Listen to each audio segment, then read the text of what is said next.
in brightest day, in blackest night. All other podcasts tremble in fright. Losers cower before the power. Oranges lust and blues you can trust. Indigos feel and white ones heal. Yellow scare and green ones dare. That sapphire love and black hands glove will rock your foundation without hesitation. Chad and Mars face evil's might. Respect their power, for they'll make you see the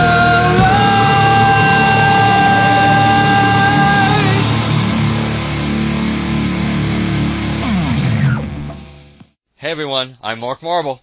And I'm Dan Kurtzky. And this is the LanternCast! Episode 399C. It looks like this might be the end of the reign of the 399s. But we just figured out we were holding the line at 399. That's I agree. We'll have to take that up with management. Maybe we'll have to make an executive decision. No, you can't come back. So as an intro to this episode's going to be in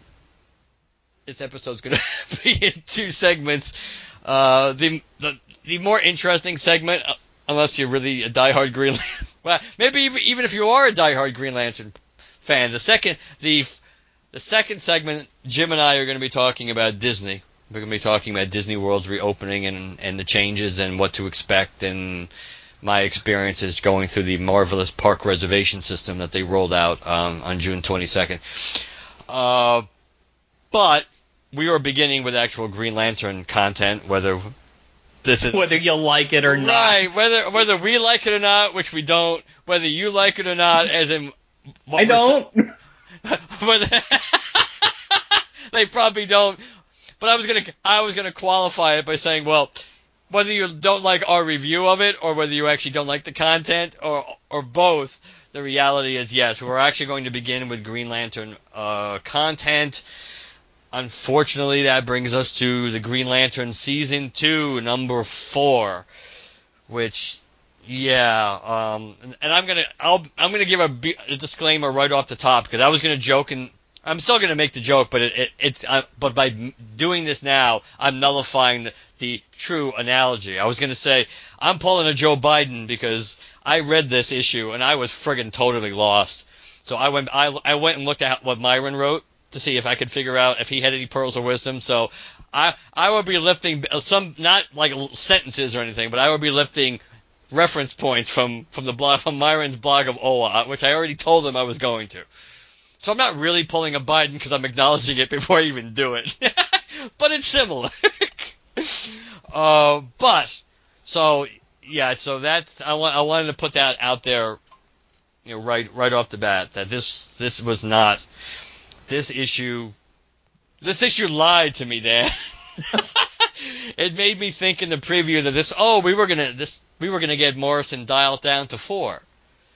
The preview was Morrison dialed down to 4. It quickly went up to 11 for the rest of the book, where between trying to understand what these characters are saying in their horrible, like, butchered, accented, dragged out, childlike English, and all this other stuff, and all these references were, yes, back to the old, hey, you better get your Encyclopedia Green Lantica out so you can cross-reference, with pictures too, to try to figure out half this crap. But that being said, let me roll into this, or stagger into it, as it might be. The actual issue's title is The Golden Giants of Neo-Pangea. Grant Morrison script, Liam Sharp art, Steve Olive colors, Tom Orzechowski letters, Liam Sharp cover, Matteo Scalera and Moreno Dionisio did the variant cover. Brian Cunningham was the editor. So we begin.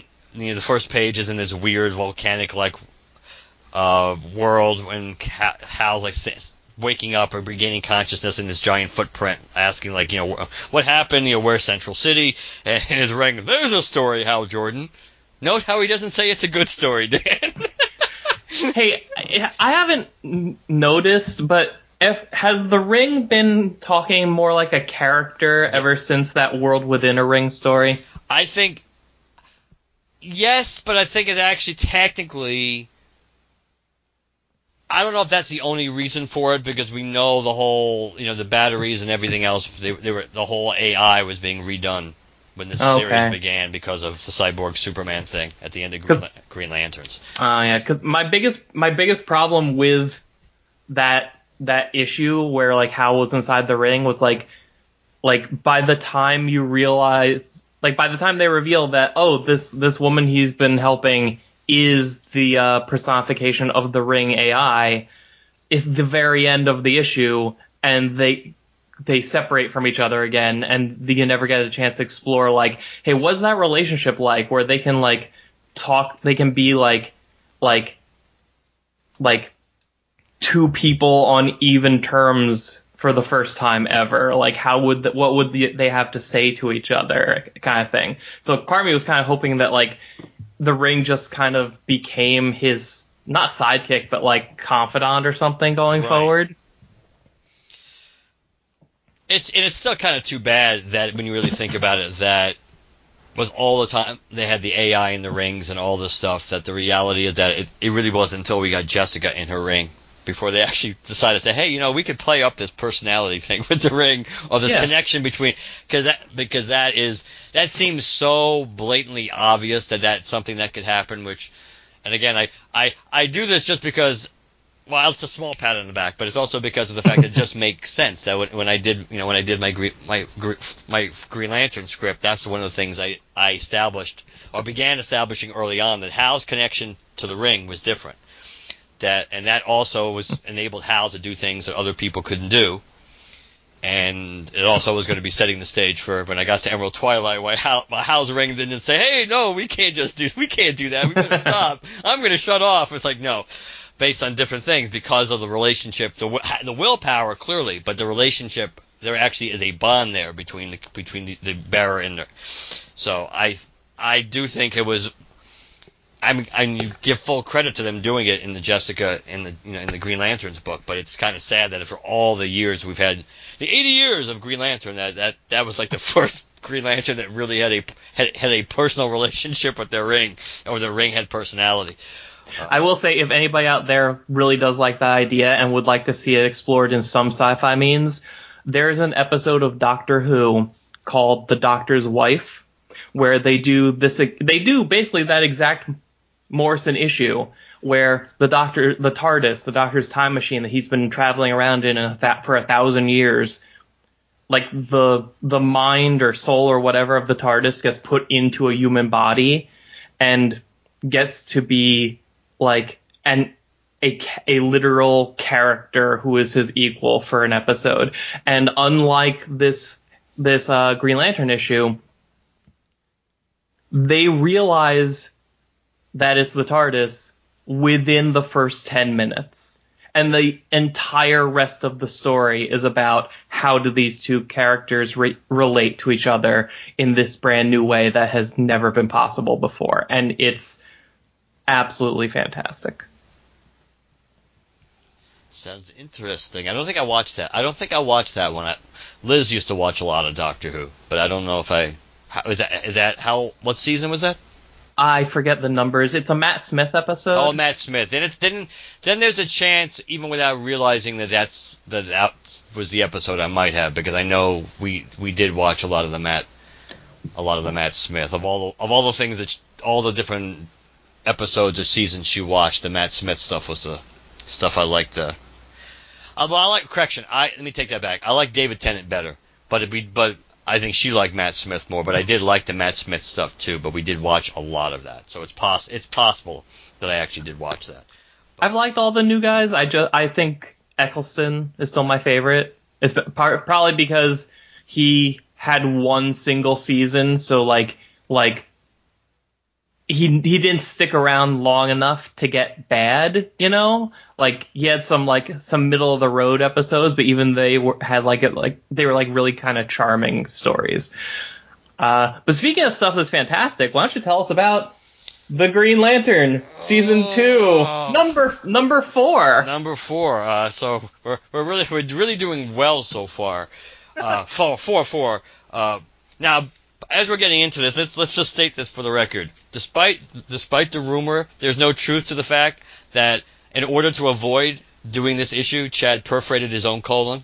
That is not true. That is not true. But if it had been true, I would completely understand. If it had been true, I would have done it too. It's like, it makes perfect sense that, this issue's coming up. Okay, so we begin with, now we're back to what, we're actually in Central City, and Hal's looking at how ironic, looking at a big golden footprint, or in stone it seems, and Barry shows up, the Flash shows up, and they're conversing, and they're looking at the statue of this golden giant, and they're just talking a whole lot of Flash and Crisis and Green Lantern stuff, and then all of a sudden we find out that Olivia Reynolds, who is a character that goes back to, which has ties to the Flash and Hal Jordan, obviously, as they tell you right in the story, this Hal kind of knows her supposedly just from her day back when he was doing that horrible toy job that he had. Not the best thing on his resume. But I guess Olivia Reynolds actually debuted in the Flash 191, and that mentioning of the Leglins actually goes back to that story. And we find out that obviously she has more to her than meets the eye, and so if you didn't know her background, you kind of realize this as the story goes on, and again, there's a lot of catching up between Hal and Olivia, and none of it's overly thrilling. But then as we're talking, this big golden hand kind of like just reaches out and goes to grab her. Barry just does his Barry thing, and now all of a sudden, now they're like, I like with the technodactyls or whatever that was kind of clever. That's a great name. Yeah, great and name. it's technodactyls with these like mechanical pterodactyl like creatures that Hal's squaring off for, and I like the fact that the Ring, of course, comes up with that name.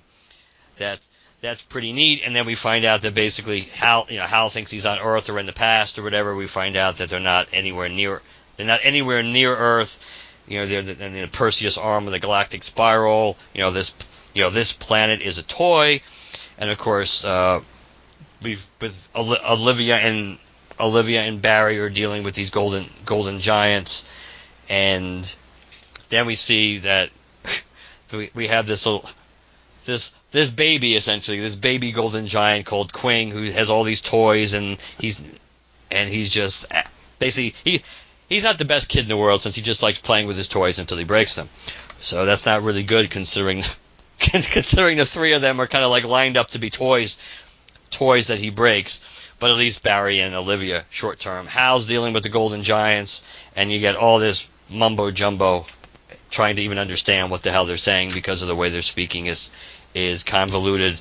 I guess these golden giants, thank you again, Myron, go back to Flash 120. I think that was the first appearance of these golden giants in the story, and this also ties, and I mentioned it in this book, I think, Zundernell, which was a character we saw in the Green Lantern Season 1. I think issue 11, we saw that character. So, was that that was the guy during the multiverse crossover? Yes, the multiverse, the Guardians of the multiversal Guardians, or whatever the hell they call themselves, the Guardians of the Multiverse, or whatever they were. Yes, that golden giant, I believe, is supposed to be one of these golden giants. So Quing is just a brat, and he starts playing a lot of games and causing a lot of problems. We find out that Olivia basically has she has this U-Mind power, which it's kind of like, to me, it kind of reminded me of Jean Grey with the Phoenix. That she has like this unlimited power that she's been made to forget, because if she remembers it, like, it's either going to drive her nuts or she's just going to destroy like tons of worlds with it and besides herself. And that goes back to her original appearance too. So she's basically been made to forget all this. and they're supposed to be facing what, 3 tests? There's 3 tests for that Barry, Hal, and Olivia are supposed to face. She ends up tapping into the. I do like when Hal makes the pool cue. Yeah. And he basically was shooting planets or whatever. And I do like the fact when one of the new rules is the fact that I guess there's no limit to the scale of the construct if you're will, which is kind of, it makes sense to go with the tradition of what a Green Lantern ring is supposed to be. The idea that if your will is strong enough and you can imagine it, you can make it. Yeah. Well, I mean, I agree with you, but I didn't understand how that was new. Like, I thought, like, I never realized there was a limit to the size of a construct ever. Maybe we never had to deal with it in a story where they were actually making something that was so outrageously big that that it would be a conflict. But instead, he basically Hal makes these gigantic 2 hands and a pool cue to shoot this toy of a planet. And I like the way it's calculating the direction of all the shots. Yeah. Olivia, Barry's doing his best to take out the golden giants here. Olivia temporarily realizes that she has this tie to this power, and even without realizing it, she ends up basically convincing them that hey, she talked them out of invading Earth, which all this thing was basically a precursor to set up an invasion of Earth, and the golden giants that had been on Earth that they were like in that museum, or I guess almost like scouts, advanced scouts, or an early wave of invaders, but somehow, not surprisingly, if you look at the world today, being on the Earth, supposedly it made them being on Earth and made them stupid over time. Yeah. you can't argue with that reason, and so you kind of. And I don't get the whole narration with some of this about which is Quing and who's the one fool. It might mean something. It means nothing to me. I don't care. But we see the baby Quing, and it's like oh the Quing is dead, and then all of a sudden it kind of like rises from the ashes with like spider wings and kind of looking like almost like Billy the Puppet from Saw, with the "Long live the Quing." Easy for you to say. So back at the museum, Hal and Barry have a few words before Barry kind of takes off, and then the Guardians contact Hal and let him know that basically there's a Galactic Plus. I like that, Galactic Plus class super destroyer. That's the threat level, which is Hyperman. That he's basically he's on Earth, he's behind you, and then we find out it's not just him because Hyper Woman and the dog and Hyper Dog or whatever the hell they actually are called are behind Hal too, and she reaches out and she puts him in a chokehold. It's like, we all have to die sometime, Green Lantern. Trust me, it's nothing personal.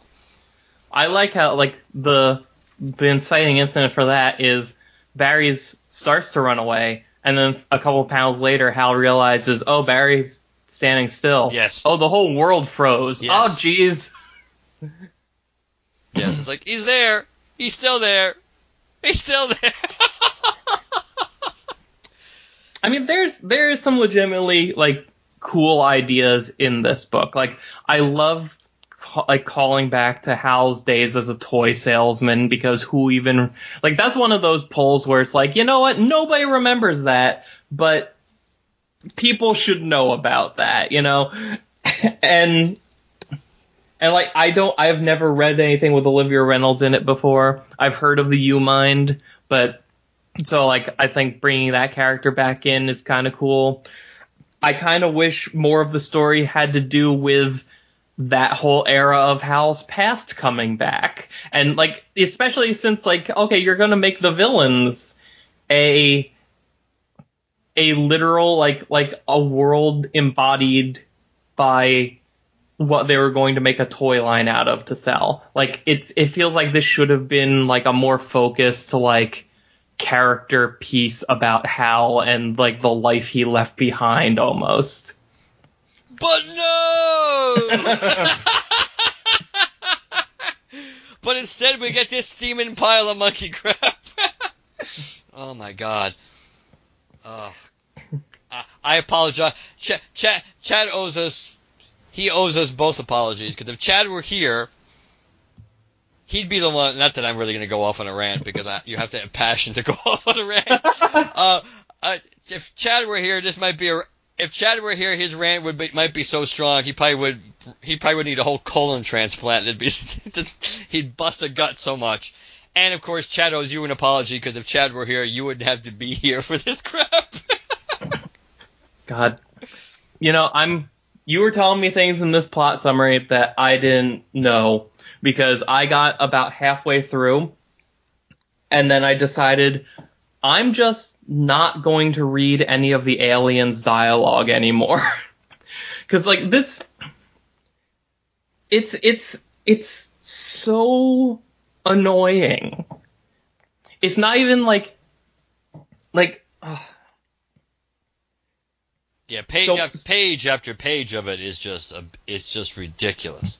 It's like Morrison. Something I really like is the idea of leaning into the concept of, well, you're a human working with aliens, and the Ring is a universal translator, but it's almost never gonna translate perfectly, and it's like the languages aren't always gonna gel perfectly well. So some of it'll be in broken English, some of it'll have like some jumbled letters sometimes, or a weird sentence structure, but like you'll be able to like look at it for an extra half a second or so, and you'll be able to get it.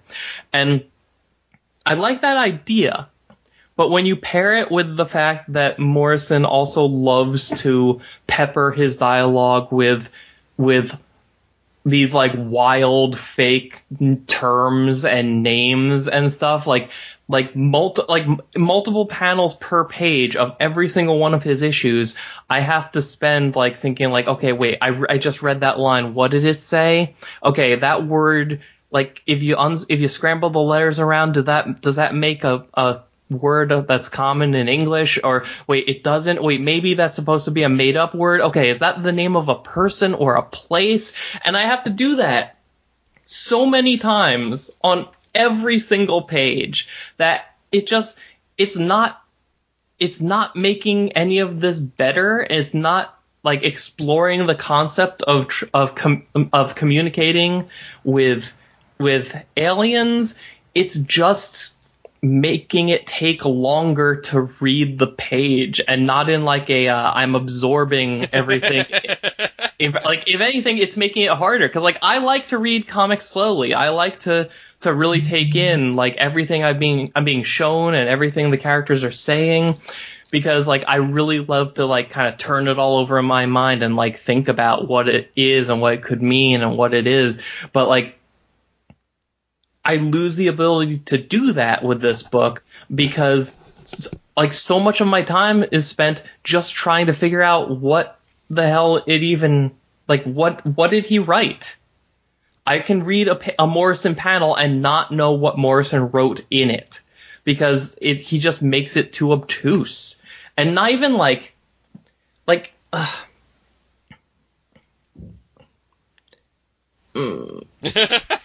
Not bad, huh? Yeah, because like it's.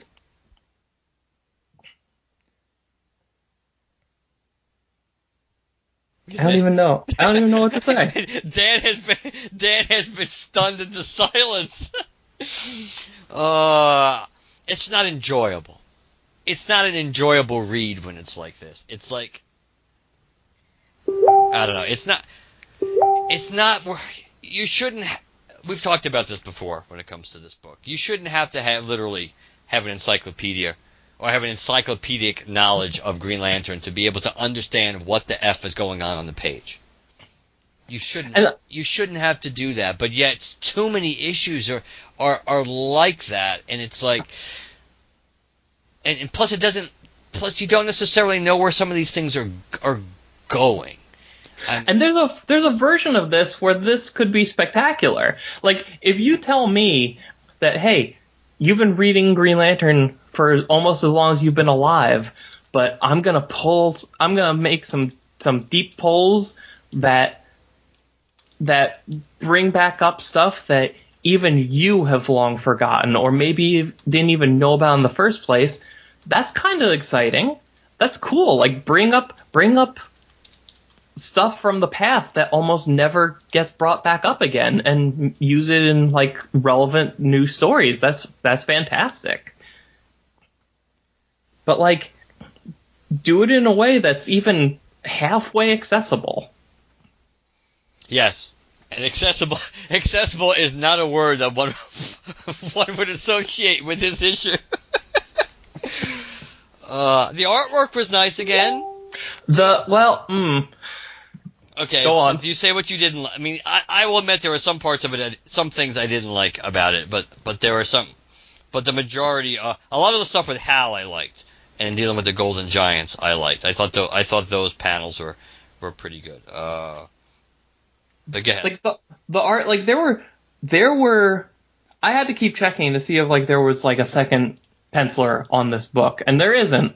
And it's not like there's like a bunch of inkers or anything like that, but it's because like a bunch of pages look like the same like caliber that we're used to seeing from Liam Sharp on this book. Like the first page, the page with the pterodactyl, the one where Hal's like doing the pool cue thing in space, like all that stuff looks fantastic. That's exactly what we've come to expect from Liam Sharp.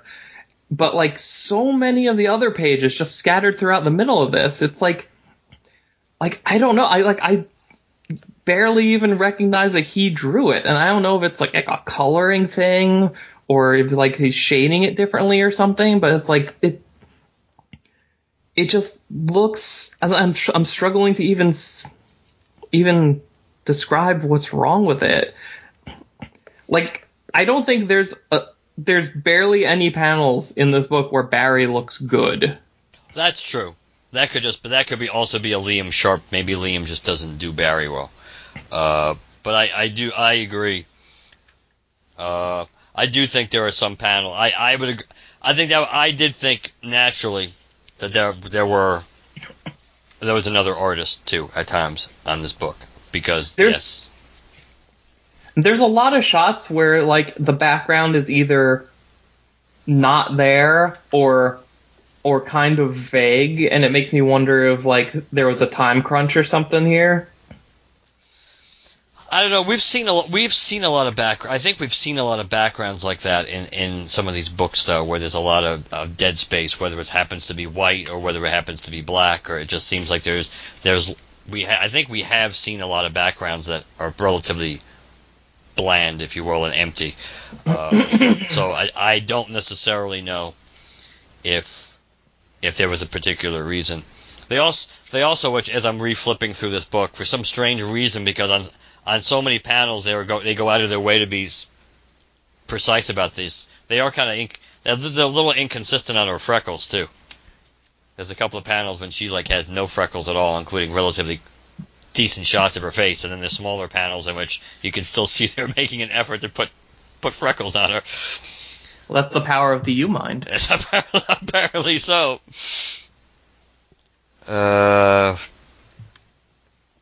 I don't know. I think let's put it this way. You know this issue.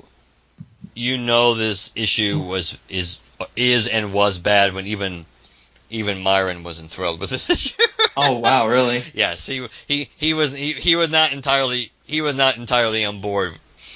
I'm sure he was more on board still than you and I are. But the reality is, no, I don't think this was not his favorite Morrison book either. So by reading what he wrote, I don't know. I think, I don't know about this. It's like I was with the nice preview. I really was hoping this was going to be one of the good Grant Morrison stories that we've gotten, where it's just a straightforward story. Yeah, you might throw in some reference points to other books and other runs and things like that, but understanding what's going on is a pretty straightforward task. No. That's not what this issue was. And after a while, that lack of consistency, I think, just starts wearing you down. This book becomes like the Forrest Gump of Green Lantern titles after a while, because it's like you never know what you're gonna get, and that's what it's like. It's like, are you gonna get an easy, straightforward story, or are you gonna get Morrison pulling stuff out of every orifice of his body and going in every volume of this and volume of that because he likes doing that. and it doesn't matter, regardless of whether it makes the story better or not. It's like, this is what I like. Yeah, it's the Forrest Gump of Green Lantern stories. You never know what you're gonna get, and boomers love it for some reason.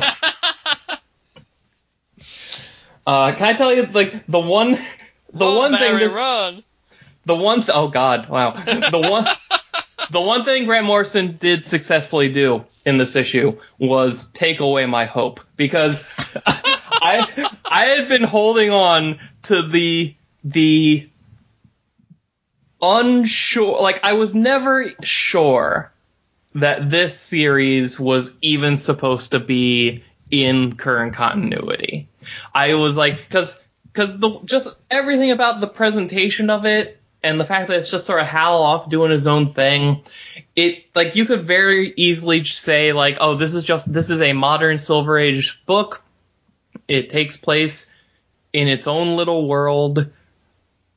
Who cares? They're just doing their thing, and that's fine. I wholeheartedly endorse that. Not because I want to keep it distant, but I can respect that approach. And then you have, like, page 5 of this, where they just flat out talk about Heroes in Crisis. And I'm like, well, damn it. This is real. Yeah, we're talking about Wally, and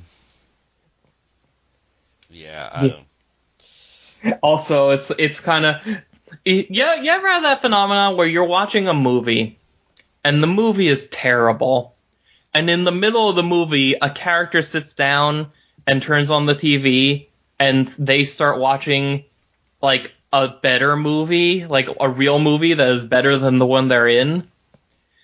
Yeah, I know what I think I felt that way. Yes, because, like, it's like you're watching, like, you've got some, like, terrible, like, 80s, like, cop drama or something on, and somebody turns on the TV and The Simpsons is on, and you're like, oh man, I wish I was watching The Simpsons instead of this crap. I read page 5 and I'm like, man, I should stop and just reread Heroes in Crisis. I like that story. Oh man, I don't know. This was a tough one, man. This was definitely not a story that I was hoping we were gonna get. It kind of sucks. This is the only appearance Olivia Reynolds is gonna get for another 60 years, probably. Hey, you never know. Somebody could be inspired to use her again. Morrison. Oh yeah, the big, like, 80-page spectacular they'll cap off his run where it all comes together. Season 5. Have they confirmed yet, like, what's up with, like, is this going to be 12 issues long? Is this the last one? I don't think they've confirmed whether this is going to be the last one. I do believe the last news that we've heard is that this book, yes, is back to being a 12-issue season 2, as opposed to being reined in when 5th Gen 5 crap was supposed to be going on big. So I think with that obstacle cleared out of the way, that I think this is back to a full 12-issue run. Neat. I know, again, whether that's a good thing or a bad thing is the only reason why it was kind of in theory a good thing was because at least you didn't have some truncated run where you didn't know what the how it could have been if basically editorial had basically ripped 4 issues. Oh yeah, no, and I, regardless of how I feel about Morrison's run, I do want him to have the opportunity to finish telling his story the way he intended to tell it. And even if at the end of the day it just becomes, we can evaluate it honestly based on what he wanted it to be and not what it ended up being because he lost, the final 4 issues and had to, speed through. Yes, because he not just because of who he is, but just because for the sake of continuity, which might be debatable using in this kind of book, and even coherency, which is another which a word is clearly not debatable about using in context to this book. But still, he should be allowed to, especially he should be allowed to tell the stories that he wanted to, and just no matter what. I mean, you knew everything pointed to he was staying at least through 2 years on this book, so let him do what he wants to do, and whether he stays for a third is another story. Whether we want him to stay for another third, who the hell knows? But this is definitely not the golden age of Green Lantern. Well, I say let him stay as long as he needs to, provided Chad comes back and I don't have to read these anymore. That is true. So there's a pretty decent shot that you might not have to at least do the next. Or you never have to, but you might not even be recruited or drafted to try to be my partner in crime to do the next issue whenever the hell it comes out of this book. I don't know, but I'm pretty sure you could trick Jim into it. Oh, I don't think. Well, I could ask Jim, and Jim would probably say a lot of bad things about the book too. But you're kind of waxing unpoetic from the perspective because it's bad, not because what you're saying isn't eloquent. So it's kind of hard to say you're waxing poetic when you're taking a steamer on something. but if it's possible, then yes, you were waxing poetic about something that gives you a migraine just thinking about it. Mm. But we certainly got more content out of that than I expected. Yeah. Which is good. So I figured how long the next segment is. I think I don't know. It's not outrageously long, and but yeah. So if you're in, so before I let Dan talk about his YouTube channel, that yes, for the next, if you have any interest at all in anything related to Disney World and all the 8,000 things that are going on and how the world's different, or if you're having this pipe dream about actually going to Disney World sometime this year, then you'll definitely want to listen to this, because there's a lot of information you probably, if you didn't know, or even if you did know, it's stuff to think about. But before we end this segment, let me turn it over to Dan, and he can gladly push his YouTube channel. Yes, just like how Jim started the LanternCast because he wanted to listen to a Green Lantern podcast and none existed, I started an analytical deep dive kind of Green Lantern YouTube channel, which, I thought about doing in podcast form, but I've come to really like the ability to use the video format to actually show you exactly what it is I'm talking about as I'm talking about it. Comics are a very visual medium, and there's power in sharing those visuals in the discussion. So the channel is called Mosaic Comics, and it's still fairly new. I've got about, I think, 6 videos up there right now in topics ranging from a deep dive into what the powers of the White Lantern ring actually are and are not. If you're thinking of something that a White Lantern can do right now in your head, I can tell you're probably wrong. Oh God, I read so many comics for that. I do a deep dive into the character of Simon Baz, why I like his character so much, and why Jeff Johns felt the need to create him in the first place. There's a look back at a 2002 Alan Scott prestige format book that is just a modern reimagining and retooling of All American Comics number 61, the first appearance of Solomon Grundy. Just this kind of stuff. anything that I think is really interesting about Green Lantern that I can get a really good, tight 8 to 15 minute discussion out of, I spend a few weeks researching it and writing it out and giving the topic my all.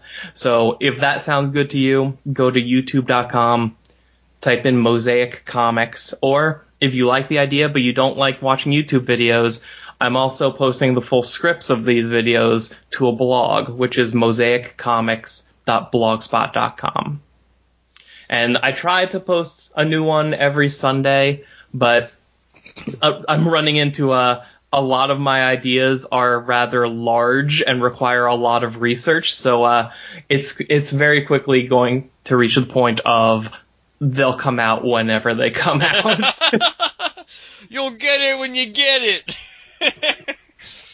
Well, you're doing a good job. So when we do our episode on that, apparently it won't be a $3.99 episode.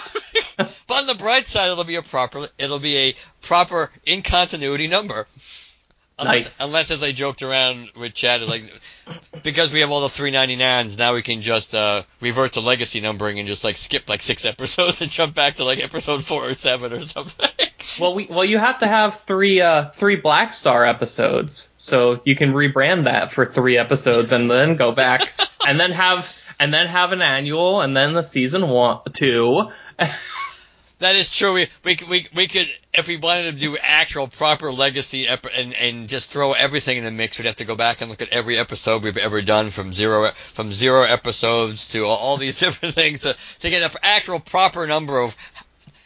Which would be curious to see the number of actual any kind of episode we've ever released. Do the thing that Marvel did like 10 years ago, or 20 years ago, whenever the hell that was, where they would have the current number, like the current numbering system, the modern numbering system in big bold numbers, but like above it in like kind of faded numbers would be like the actual historical number. So like it would be like, oh, Guardians of the Galaxy issue 29, but really it's 342, that kind of thing. And we would have to do that by like, and this is the LanternCast episode Pi. Episode 400, and then in the background somebody whispers, "There's 1178."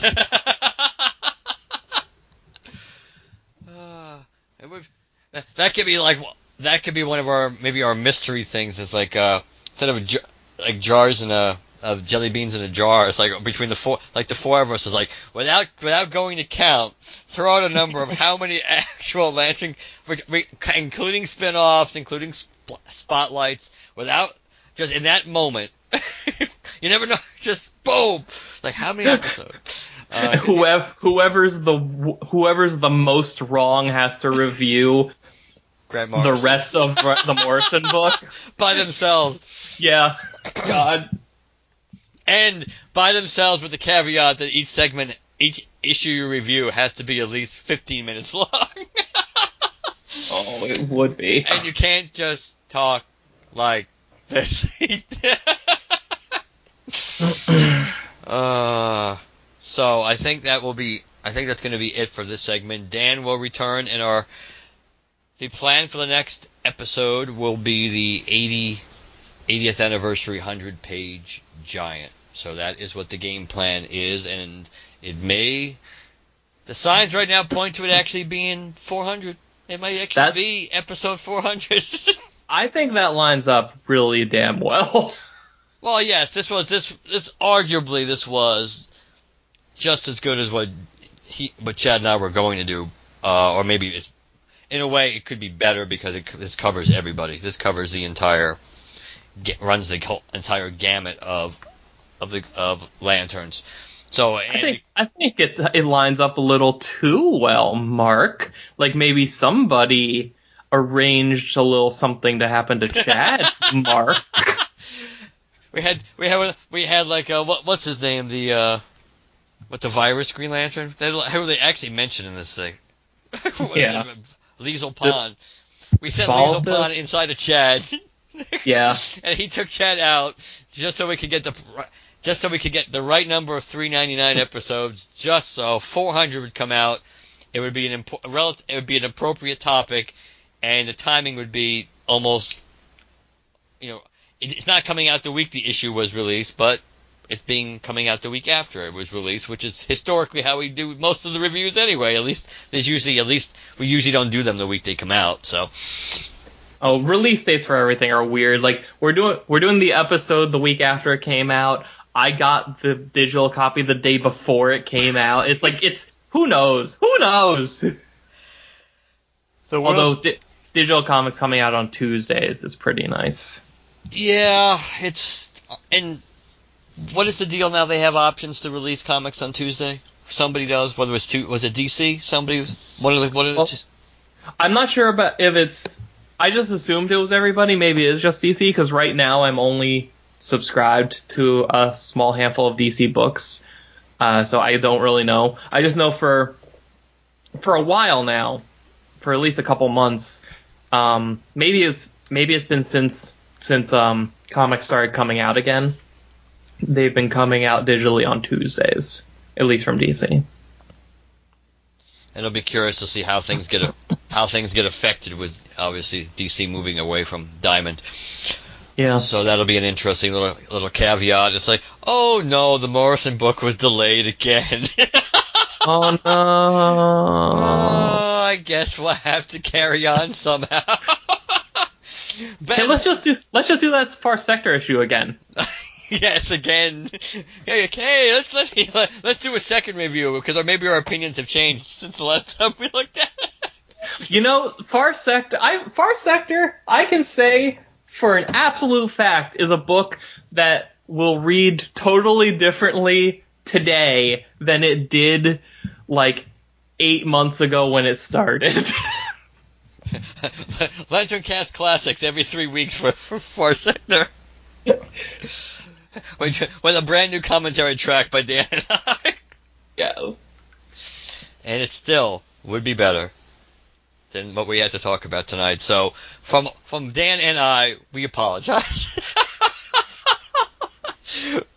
I'm not sorry. You all knew what this was. That's right. If you listened to this, you kind of knew where this was going, and if not, within the first 5 minutes, you knew where this was going. Let it be on your head.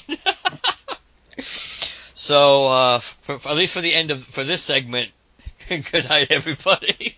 Good night. See you next week. So we're back. And Jim and I are back, not Dan and I.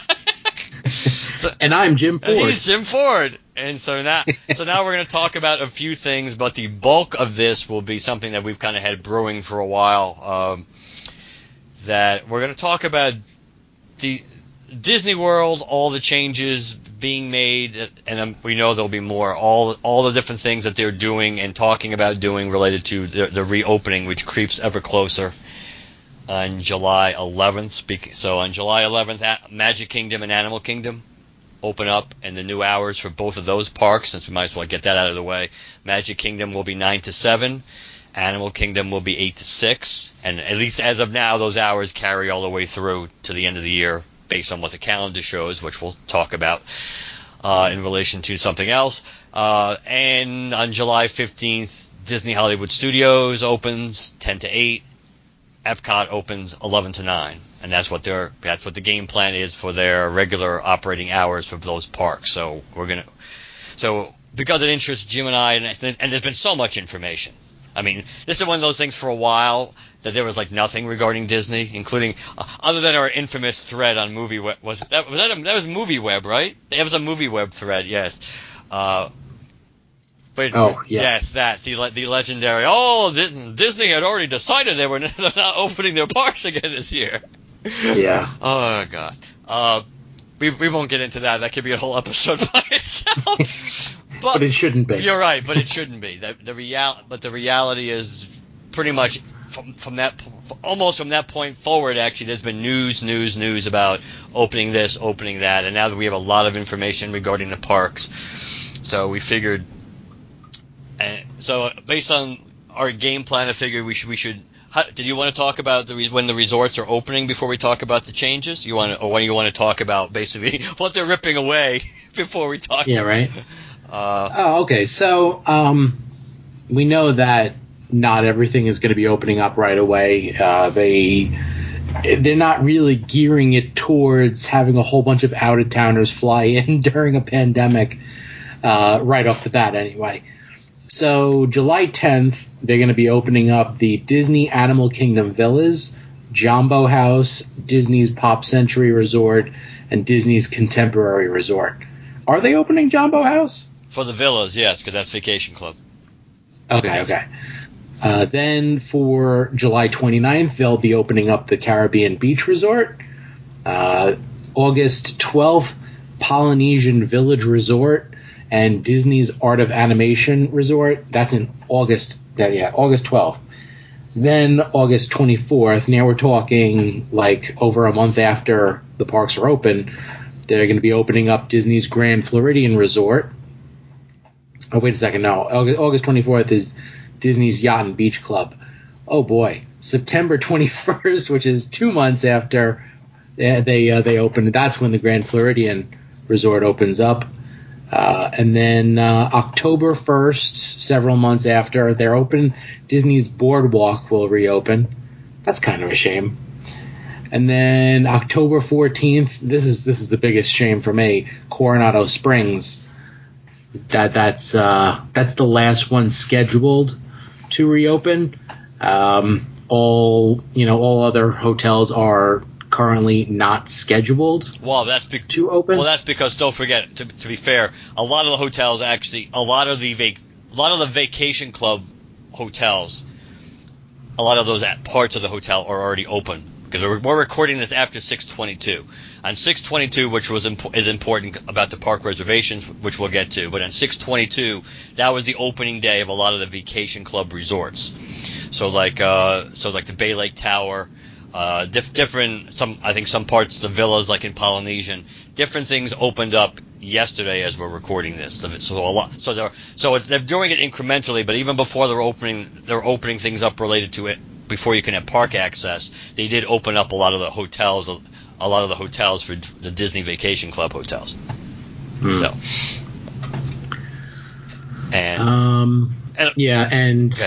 what you call it? It looks like the mini van service, valet parking, dry cleaning, club level services, and in-room celebrations, spas, salons, arcades, character experiences, playgrounds, campfires, and the electrical water pageant are not going to be happening during the first phase of reopening. Yes, that is true. Related to some of the hotels, like you mentioned, certain hotels are staggered.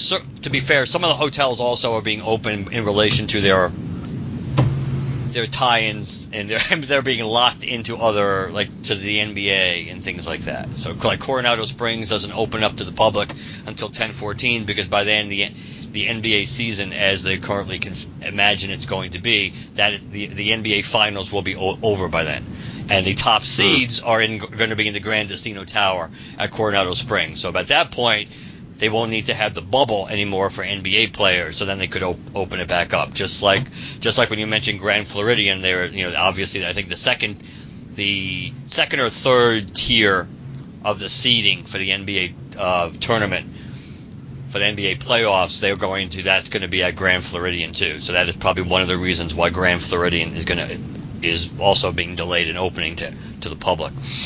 Right. So that's not a lot of people aren't thrilled about those things, but that explains some of it. We talked about Jumbo House. That's my home away from home. I love Animal Kingdom Lodge, and when Animal Kingdom Lodge is going to be opened up, generally speaking, to everyone, is still up in the air. You get conflicting information. Some of the reports say that basically, since the villas are going to be able to be reserved, which is essentially the Vacation Club rooms, that at some point, but basically when they get enough once they open up, then once they get enough well, here's the other X factor, which we'll talk into. We'll talk about. Currently, you can't make any more reservations, hotel reservations or ticket reservations for 2020. So until they open that back up again, then you're probably not going to have Jumbo House open generally, because the word on the street was once they get enough basic reservations for Jumbo House to justify opening it, then they would. But until you can get more tickets and you can get more hotels for stays on property for 2020, that's probably not going to happen. So those are and we're going to talk about that too, related to the tickets. But since Jim started us down the road of things that are being taken away, at least when they open up. Now, he did mention club level, which, again, club level is pretty big if you're used to it. If you're at a deluxe resort, or even now at Grand Destino Tower, which is a moderate resort, but has the only one that has a club/concierge level, that stinks. Right now you have nothing. So it's not even that you can't go to the club. It basically means all of the goodies that you get. So, being able to get your breakfast there, get snacks, be able to stock your fridge with stuff, water and things like that, and milk and soda, all that stuff right now in the first phase, that's gone. So that's kind of that could be big for a lot of people. Fast passes. Fast passes are gone. Some people think that's cool. I personally don't. Not just because I'm a planner, but just because it's nice knowing that you have some things locked in, that you're going to get to do those things, barring them breaking down. You know that you have, even if you can only do them once, at least you have something. Maybe it won't be based on the crowds. Maybe it won't be a big deal, but we don't know that yet. But currently fast passes, no, that they're gone. Extra magic hours, that's pretty big too, especially if you're a hotel guest. Fast passes too, because fast pass you got first crack like 60 days out from your arrival time to make your fast passes. Doesn't mean you were going to get what you wanted, but you gave you the heads up. So you can't do that. Well, good. The other thing about the lack of fast passes, because like what they're planning on doing now is that the fast pass line is going to be used for additional standby seats, so that they could better do social distancing and have more people stand online while still being like 6 feet apart. Correct. But even with the reduced capacity of the parks, like even if they're at still half capacity, which to be fair, they probably won't be early, but they could be eventually. We'll see. I think half capacity during all this is kind of that's got to be a goal for them at least. And if you're at half capacity, because the worst part about this is that the rides themselves, they're not going to be loading people onto those rides the way that they were also. Correct. Maybe for the Haunted Mansion, where they pack everybody into the room, unless they circumvent, then bypass that part of, which is a pretty big part. Yeah, I don't think they'll circumvent it. I think probably where you're going, that they'll limit the number of people that go into the room at one time. That's hilarious, because that's the one ride where when you get on that thing, you're basically 6 feet away from everybody anyway. So you really wouldn't have to prevent people from getting into skip this buggy, go into this buggy, that kind of thing. Right, but true, when you're getting in the buggies, you're 6 feet apart, but when you're walking to the buggies, you're always jam-packed. So yes, but you can keep that moving fast enough. But if you're going to be limiting the amount of people that are going into the room, then you're not going to have the people to get on those buggies as fast. That's true. So you might as well be skipping a buggy. Yeah. Well, I might theoretically give them time to do a quick spritz down if they wanted to, because you think if you're only going to have half the people in the room as you normally have, that means once you open the room up, even allowing more distance for those people to walk to getting in the buggies, you're going to have only half the amount of buggies full as you normally would. So maybe they will skip to play it extra safe. Maybe they, like you said, they will skip every other buggy. But it's also going to stretch the lines out to begin with outside, make it much longer, because you're only allowing. Normally, the Haunted Mansion is a quick loading ride, because you jam pack people into the elevator room, and then you jam pack. Then everybody empties out to get out, into the buggies, and especially because even though they still have 2 elevator rooms, so that's still but you're still only going to be doing basically. But still, you're only going to be doing the max capacity of 1 room with 2 of them, probably best case scenario. So yeah. I mean, like, you know, the Jungle Cruise, you know, like, that's something that you could do with reduced capacity, but that particular ride, like, reduced capacity for that is got to be like less than half, right? Depends. See, a lot of this is going to depend on. They pack you on those. Yes, but a lot of this will depend on the groups of people. What size are your groups? Because if you had a group of 5 people, you can stick all those people on the same side of the boat. And then if you had like 2 groups of 2, you could space them out on the other side of the boat. You could do that, and you could probably do it. You might end up leaving the center where you can still sit a few people. You may leave that blank all the time. You may leave that empty. But I think, they're going to definitely be keeping groups together. So, like, if you look at the gondola system as an example, the gondola system shouldn't be dramatically affected because basically all that means is if you're a party of 4, you're going to get your own gondola. If you're by yourself and with nobody else, they're just going to stick you in your own gondola and not force you to go into a gondola with people you don't know. That seemingly is the way it's going to work. And because that system is just rolling all the time, that's not going to really have a dramatic impact. It will slow it down slightly, but it's not going to have a dramatic impact. But and what is going to slow that down is that you're going to have a lot less people on buses. Yes, that's the buses. The buses are a big concern because we know to begin with the buses are not overly reliable in meeting a schedule, and now you're talking about. And actually, I saw some pictures today, but they weren't. I didn't save it. It wasn't really good. How some of the buses, they already have some of the buses like partitioned, how they're going to do it. And I guess the bus driver is going to like tell you where to sit and things like that. So, but some of the way they could potentially work around that is they could also change some of the bus routes for some hotels. Like Coronado Springs, as an example, as I found out last year, Coronado Springs has a minimum of 4 bus stops. Gran Destino is now number 1, which on the bright side is the first one that loads, but coming back, it sucks. You're the last one off. Unless, of course, you go to Disney Springs. Well, everybody's bus route is reversed for some reason. But the reality is, what they may very well do is they may divvy it up, and maybe they'll have like if you have 4 bus stops for a resort, maybe they're going to only have 2 go for one. 2 be on one now, 2 on the other, and or be able to, and based on the needs, be able to be flexible. Like if you have, like Animal Kingdom Lodge, the normal route is they always. Kidani gets picked up first, and Jambo House gets picked up or dropped off second all the time. So maybe depending on the need, maybe they can either alter the routes or just have 1 bus go to Jambo House and 1 bus go to Kidani, and things like that. So there might be a way to do that, but yes, the times for the buses that's a major concern because it's not like you magically can create like twice as many buses as you normally have. Well, then there is one thing though.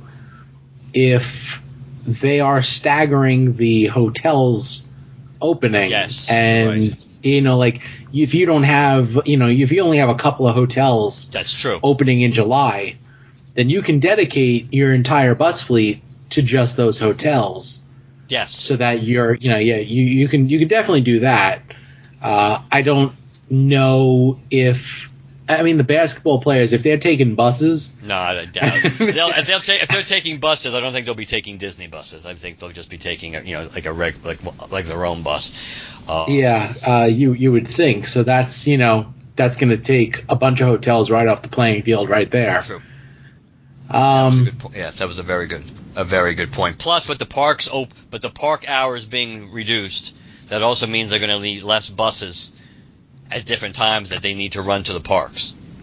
Right. So some of those buses can be or can be altered to be dedicated. Like Epcot is opening 2 hours later. Everything basically. Everything. Yeah, that's why they staggered that. Part of it is staggered and to cut down on everybody being and that probably is one of the reasons why. Animal Kingdom, in all honesty, is the park whose hours have been affected the least. Yes, they've tried to make it more of a nighttime park over the last few years, really hasn't caught on. But now that you can do like the River of Light and all these other things anyway, it makes sense they would go back to their standard operating hours, which more or less were like 8 to 6 or 8 to 7, depending on when it gets dark. So 8 to 6 makes sense. A little surprised that if you were gonna pick one park to be open late, I would have imagined it would be Magic Kingdom. But then you thought about it, it makes sense that it's Epcot because of dinner. Definitely. Because of dinner, because of the restaurants. Even though not all the restaurants are opening up right away either, but still, you have tons of choices. Even if you've only had 70% of restaurants being open, you still have a lot of places to eat. But that's probably the main reason why to keep them open later, because you need to, for people who, and it also will encourage people to go to Epcot in the evening.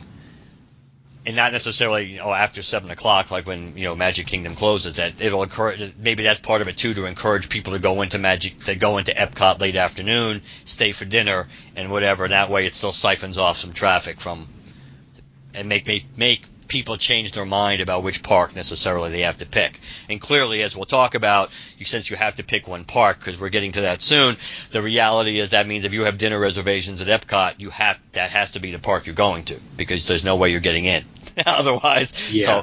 So, but the extra magic hours, that's a key perk if you're a hotel guest. So that losing that stinks. So for those who don't know what that is, every park pretty much at Disney World either opens late for hotel guests only or opens early, and some do both. Like Magic Kingdom does both. They have like an hour earlier when they open up on one day, and right now, the last few years, Wednesday night was the night that they stay open just for hotel guests for an extra 2 hours. Whatever time they happen to close, and that varies based on attendance. This year it probably won't, clearly, but under normal circumstances, based on the number of reservations they have, it may originally be scheduled for 9, but they may decide to keep the park open at 10. That just means your extra 2 hours start at 10.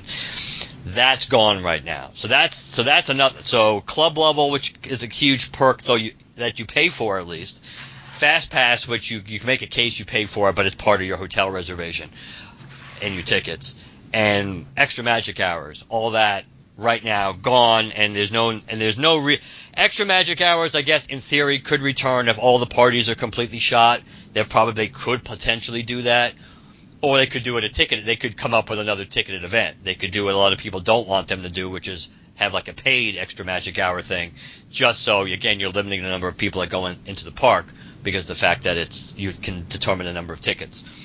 I feel like they would face like considerable backlash if they did something like that. I agree with you. I don't think they'll do that. I think if they were going to bring back extra magic hours this year, the most likely way they would do it, like for Magic Kingdom, if they're not doing any Christmas parties, would probably be they give different hotels different extra magic hour nights, just so so the entire friggin' resort isn't dedicated to going into the Magic Kingdom for those 2 hours. Like half the resort has Wednesday night, half that resort has Friday night, or something like that. Yeah, but I don't know. I feel like that's kind of something not that easy to track. I think Well, you're right. You're right. It's not as easy, but I'm sure from a Magic Band perspective, I think they could probably pull it off.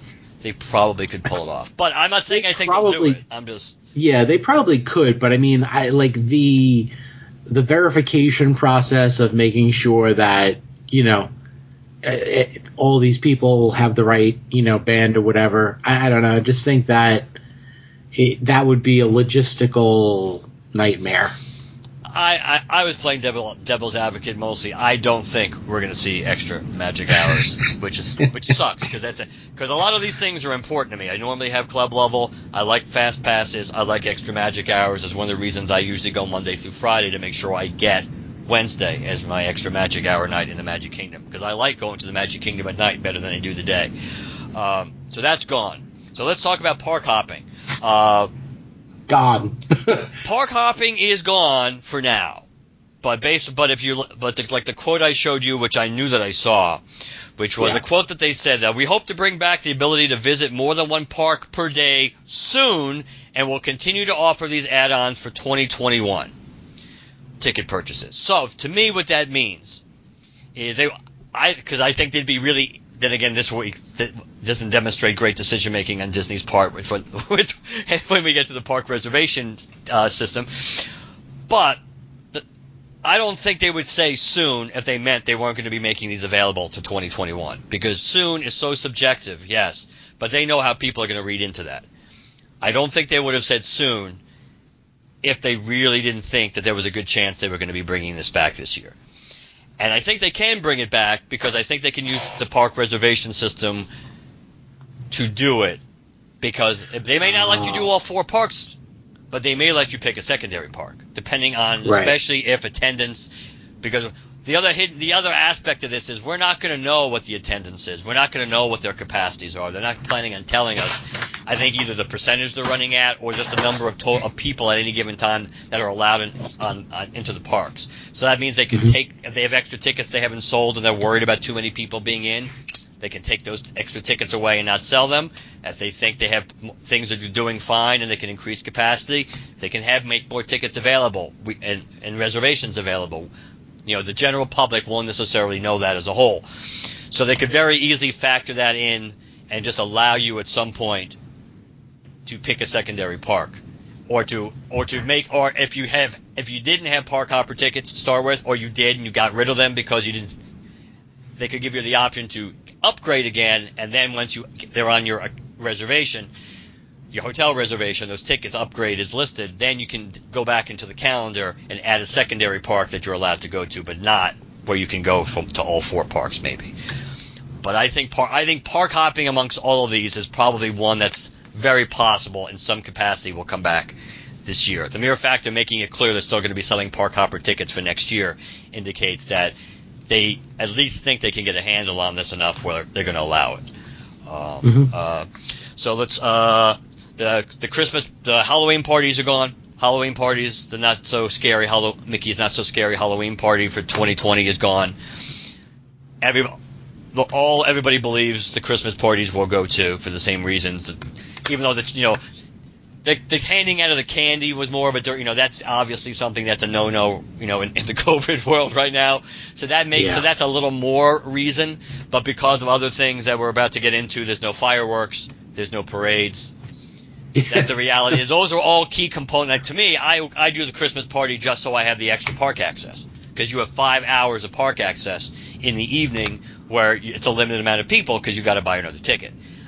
Right. And I like watching the fireworks, and I like watching when they change the lights in the castle, but I am a veteran, savvy park goer, so I know that's the best damn time to be somewhere else, because you can do ride after ride, because all the wait times drop to nothing, and that's what I do. Buzz Lightyear can drop down to 5 minutes, and then within 10 minutes of everybody breaking up at the castle, it's back up to 25 minutes, the standby line, just because people gather and do these things. So to me, I'm going to miss those things just because it was a nice segue to go wherever you needed to go and be able to do it fast and maybe do it multiple times while there was no line. But those are all key components to the parties. So most people think the Christmas party is going bye-bye. Almost all for this year. Almost all the character meet and greets are gone. I think the one over at I'm drawing a blank. The new one, the new hotel they just opened. Grand Destino? No. The Vacation Club Resort they opened in December, which the Grand Riviera, the Riviera. Riviera, which did not sell all that well, at least from a vacation club perspective. That I think there's one character meet and greet that is there now, and I think they're going to do so. I think they're going to do surprise, like on vehicles and like Magic Kingdom, have characters be brought out to wave and things like that. But it's not. But you're not going to be able to go get your picture taken like you would traditionally. So that stinks. There's supposed to be no tours and no events, so you're not going to. So the behind the scene tours probably you're not going to be able to do. I assume including all the animal tours you get to do with the Animal Kingdom, like doing the elephant, the caring for giants, or the up close with rhinos like I've done, and probably even the stuff at in the aquarium at Epcot, the dolphins and the snorkeling, and if you were certified, the scuba diving. I'm probably all those things are going to be gone. Some of those you could make a case they could bring back, especially if it's really low numbers of people. you probably could do it. But for now, I think all that stuff is on hold. So if that hasn't turned you off yet, but wait, there's you're more. Right. So if that hasn't turned you off yet, and because a lot of this is based on the concept, I joked about this, like ways to get Mark Marble not to go to Disney World, and almost all of these things are like really, they really suck. I mean, they really are shots across the bow here. Now, the one thing that was interesting is because we actually have an opening date for Coronado Springs, one of the things I anticipated was, because I have reservations for Gran Destino in December, that even if I wanted to go, they were going to end up moving me if they didn't open that hotel in time. But so at least that won't be a problem because it looks like the hotel is going to be open. Barring things changing. That won't be the thing. That won't be the thing. No, that won't. That does not look like that would be the thing. But all these things in the guise of social distancing and limiting park capacity, even if again, the idea of whether this would turn you off, if you've gone to Disney before, whether this would turn you off from going. Because I've heard a lot of people say the opposite, which is, if somebody asks, do you think we should go this year? And moving beyond the COVID stuff, because that's a completely personal decision for people. If, high risk, obviously you shouldn't go. If you're not really afraid and it doesn't bother you, the question comes down to the bang for the buck you're getting, because you are losing a lot of stuff and losing the options for a lot of things that normally are there. So the question is it worth going or not if you're used to it?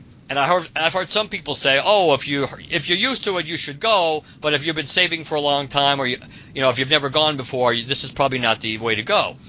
No, definitely not. And but it's interesting to me is I think the way you view this greatly depends on whether you're more of it is better to have loved and lost to have never loved before person, or you don't know what you got till it's gone person, which I am more of. So to me. If I hadn't gone before, anecdotally, you're getting shafted on these things. But you've never experienced it, so you really don't know what you're missing other than hearing about it. But I mean, but even still, like, even if you've never been to Disney... and the masks, we didn't mention, yes, you do have to wear... Masks are mandatory other than when you're eating.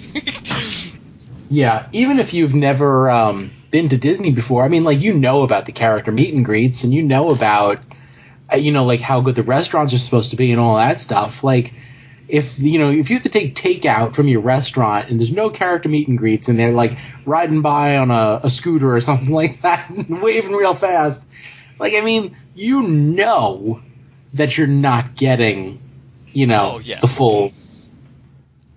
It was more that I disagreed with the concept that if you've used to it, if you've done it plenty of times the way it is, I just go because it's a new experience. It's like, it depends what you're used to. It really comes down to what you're used to and what's important to you. It's still an individual choice. For me, staying in the Magic Kingdom at night is important, knowing that realistically, unless they give you extra magic hours somehow, that the park's closing at 7. Could potentially be closing at 7 all year long, which means even in December, it will be dark by 7 o'clock in December in Florida, but you're really not going to get much time in there. And the fact, as we're about to get to, we already said you can't park hop, but yeah, it was more my honest take is I wouldn't recommend anybody go right now, just based on the way things are. But I certainly don't. I just didn't buy into. You might go if you've already experienced everything. I think you're more likely to be disappointed if you know what you're not getting firsthand. Well, I mean, I guess it depends on how often you go. Right. Like, if you're the kind of person that goes like 3 times a year, then definitely go, because this is going to be like a completely different experience than what you're used to the point that. It's not going to be as good as normal. But, I mean, like, if you were planning on going, another 2 times this year anyway, then, take a chance and see, it may be not that it'll be more fun, but you might be able to go on more rides since there's no fast passes and there's no, there's a reduced capacity and all this other stuff. And then also for the fact that if you're going 3 times a year, like, to be able to say like, oh yeah, I went during the COVID whatever blah blah blah. I think there's definitely an argument to be made if you go often enough. If you go once every year or two, I think that's where it's borderline, because you're used to a certain a certain standard that they will definitely not be serving. And and then if you go like once every 5 or 10 years, then it's definitely not the right time to go, because like you're formulating your entire opinion on Disney World based on this trip for the next 5 to 10 years. I can see that. But you're going to be it's going to be like, oh yeah, okay, well I went there. It wasn't as big a crowd, but the rides weren't going as fast to begin with, and I didn't have any fast passes, so I wasn't, I was just guaranteed that I was spending an hour online for every single ride that I wanted to go on, that kind of thing. And then the restaurants, oh, I couldn't get a reservation to, these 4 restaurants that I really wanted, but I was able to get to this restaurant if I was able to do takeout. So we got takeout and took it back to the hotel room to eat our dinner. That just sounds sad to me for somebody that's, that goes very rarely. And regarding even though the table service will be available, but yes, the capacity is going to be much lower, at least to start with. The other problem is it depends where you stay. Not losing, like for me, being at the Grand Destino if the concierge is not back by then, that stinks, because there is not a quick service restaurant in that hotel, and there's not a quick service restaurant like immediately outside the hotel either. So you're kind of shafted then.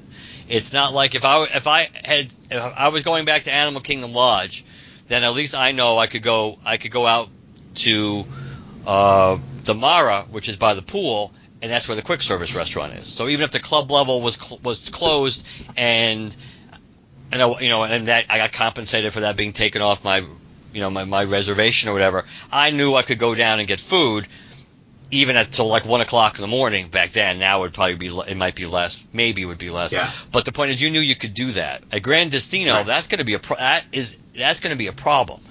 Well, the positive thing is that the club level services are not available in the first phase. Right. I'm sure they will come back. That's another thing that I think is likely to come back this year, because I think that's going to be because the club levels are always limited to begin with, based on as in the number of people that can be there at one time, just because of spacing. And they could work out a way, and depending on. Yeah, there's ways to do it to help space people out and to limit the number of people in the club at one time. It's not ideal, but at least it's better than not having access to it, Yeah. So yeah. Regarding dining, we might as well mention that the dining reservations, when they become available again to make, and for now, they are available now for, I think, for the early stages, but you have to do it by phone call. You can't do it online yet. But just generally, the window for making dining reservations online has changed from 180 days out, which normally that'd be the first part of your actual planning of your trip. Once you made your reservation, the dining window would be 180 days out. Case in point, ironically, June 17th would have been my dining reservation window if the apocalypse hadn't hit. I would already have my dining reservations made, and that would be my first step to figuring out what my agenda would be. And then 60 days out, your Fast Pass window opens. Right now, no Fast Pass window, but the dining reservations you'll be able to do 60 days out. And also, I think that's better. I think it is better. I mean, it would be better if they do bring back Fast Passes. I don't think they should do them on the same day. I think they better space them out a little bit, because their system, as we're about to get to, can barely can barely handle normal traffic. So if you haven't been turned off yet, here's the creme de la creme, which might make up your mind for you. This year, to manage the park attendance, to keep the number of people going into the parks at any one time down to a manageable number, that Disney decided to do, the park create probably on the back of the Fast Pass concept, from a coding perspective, a park reservation system, which the park reservation system is now your final gateway to get into the park. It doesn't matter whether you have a hotel reservation and you normally wait until the last minute to get your park tickets. No, don't do that anymore. But if you did, you wouldn't be guaranteed getting tickets and even being able to get tickets, let alone get into the park if you get them. If you have tickets right now, but you don't have a park reservation, you don't have a hotel reservation, you're still not guaranteed, as we speak, to be able to get into a park. What you need is at some point you're going to need valid park tickets, and you need to go into the park reservation system and secure a park reservation for whatever number of days you have your tickets for, so you get to pick based on the available parks, one park per day to go into. The good news is, as of the way Disney World at least is doing it, you're not limited to a certain time of the day where you can go in. They show you times, but it's the operating hours. So if you're taking Epcot, it shows you 11 to 9 because that's when you're supposed to arrive or can arrive, because that's the time the park is open. So it's not like some people thought with some other screen caps, and maybe they'll use that for Disneyland or other places, that they were going to stagger the entry time. So some people could get at 9. For Magic Kingdom, some people couldn't get in till 11, which wouldn't bother me because I wouldn't be getting in at 9 anyway. I wouldn't want to get in at 9. But people thought that might have been how the system was going to work. But no, whichever park you pick, you get the reservation for. If you want to be there when the park opens, you can be there.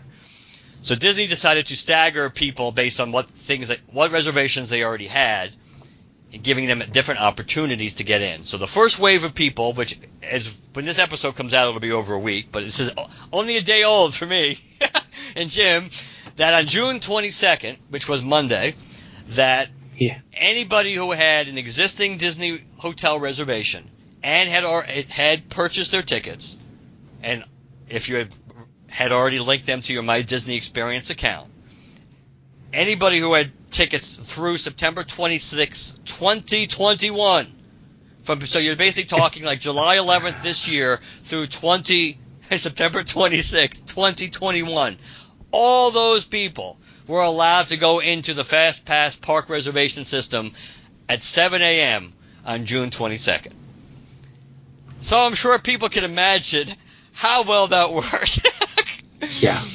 It's like Comic-Con all over again. Yeah, it's like Comic-Con all over again, except and I'm sure this will happen too. Comic-Con did get better, and their system did get better.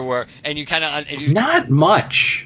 1 or 2 years we did it. It got a little better. Yeah, but I mean, like last year, I think it was. It was a Saturday, wasn't it? Last year, the day I slept and I forgot to do it.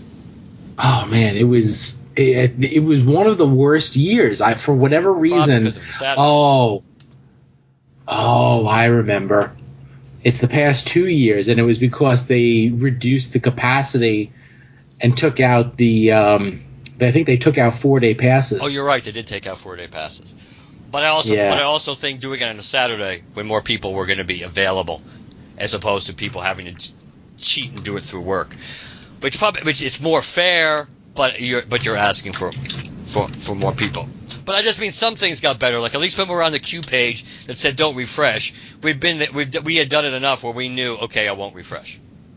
When you're in a new system that's never been done before, so basically what happened with this, I was sitting at my computer before like around 6:52, 6:53 when it was supposed to go live at 7.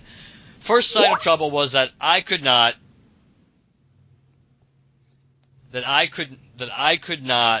even log into my Disney Experience. It would give you the pink Cinderella Castle of, oh, you're entered your queue, don't refresh thing. But the fact that you couldn't even sign in was bad. So I think that caused everybody to kind of freak out. So you had a lot of people who had it open in multiple windows, different browsers, different devices, and depending on where you were, you got different error messages. Like when I tried it on my Kindle, and again, you had to do it through the website. You had to do it through a browser. You couldn't do it through the app. Supposedly, if you did it through the app, and that's what I tried, it just didn't work. So, like when I went through the Kindle, it got me to the login screen, but it kept giving me an error message that basically saying my credentials were wrong. Either the password or the email was wrong, which clearly it wasn't. Yeah. Right. Sometimes you got a Stitch error message or something ate this page. Sometimes you got one of those gateway like 504 or 503 or whatever error messages. There are a bunch of different messages people got. And basically, nothing worked at all, I think, in this system until after 8:30. I went back to bed to try to get some sleep by 7:35. I said, enough with this. So I didn't try again until after 9. And by then, anecdotally, because I am on one of the Disney Vacation Club Facebook pages, I noticed that they were posting like an update on things. And it was only like somewhere after 8:30 that some people actually had started getting through. But I tried again right before my shower. It gave me now it took you to like a Space Mountain, like, hey, you're in orbit, countdown screen. And it was only like 28 seconds. So it started counting down, which then took you to like a 14-second orbit counting screen, which of course then took you back to the Cinderella castle. Hey, don't refresh. So I was like, oh, give me a break. I took my shower, tried it one more time before I went to work, put me in the orbit screen. It's like, I don't have time for this. Got to work. I did it, got back in, somewhere like around 11:30. I got in, saw the calendar, everything was still available, did Epcot the first night, saved it, went to go the first day. Second day went in to try to do Disney Hollywood Studios, went to save it, gave me an error message. So I backed up a screen, tried to do it again, no. Then again, so then I didn't want to have to go back out and go all the way back in, so I backed out all the way to the calendar screen again, and then I said, let me do Wednesday this time. I did Wednesday, did Magic Kingdom saved. Thursday, Magic Kingdom saved.